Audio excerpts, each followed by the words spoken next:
Hello, আসসালামু আলাইকুম guys. Daily ব্লগে আপনাদের সবাইকে স্বাগতম। সবাই কেমন আছেন? আলহামদুলিল্লাহ, আমি ভালো আছি।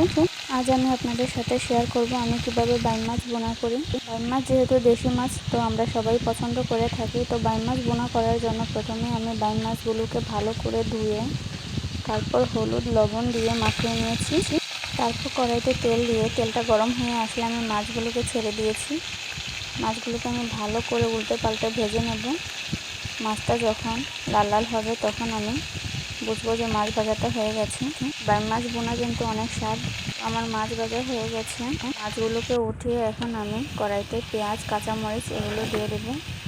কাঁচামরিচ পেঁয়াজগুলোকে আমি ভালো করে ভেজে নেব যতক্ষণ না বাদামি রং ধারণ করে ততক্ষণ পর্যন্ত। তো পেঁয়াজটা তাড়াতাড়ি বাদামি রং হওয়ার জন্য আমি পেঁয়াজটার মধ্যে লবণ দিয়ে দিচ্ছি। লবণ দিলে পেঁয়াজটা সহজেই নরম হয়ে যায় আর বাদামি রং তাড়াতাড়ি ধারণ করে।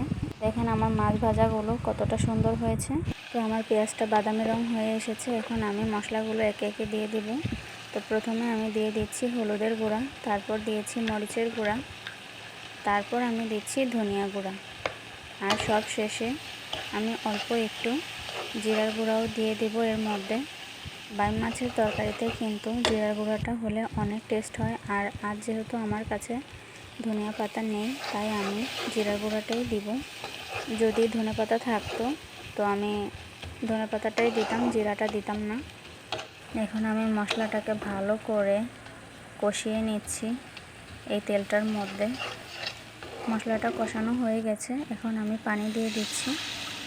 তো যেহেতু এটা আমি ভুনা করব, তাই আমি এখানে বেশি পানি দিব না, অল্প পরিমাণে পানি দিব।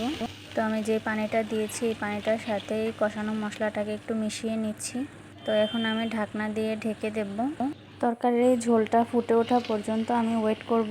তারপর ফুটে আসলে পানিটা আমি এখন মাছগুলো দিয়ে ভালো করে মিশিয়ে নেব আর কিছু সময় ঢেকে দিব। ঢেকে দিলে মাছটা কিন্তু অনেকটাই সফট হয়ে যাবে। মাছ ভাজার পর কিন্তু মাছটা একটু শক্ত ভাব থাকে, তো ঢেকে দিলে আর এই শক্ত ভাবটা থাকে না। তো ফাইনালি হয়ে গেল আমার বাইম মাছের ভুনা তরকারিটা। তো কালারটা দেখে কার কার লোভ লাগছে সত্যি করে বলবেন কিন্তু। তো আলহামদুলিল্লাহ আমাদের সবার কাছেই এই মাছের ভুনাটা অনেক ভালো লেগেছে।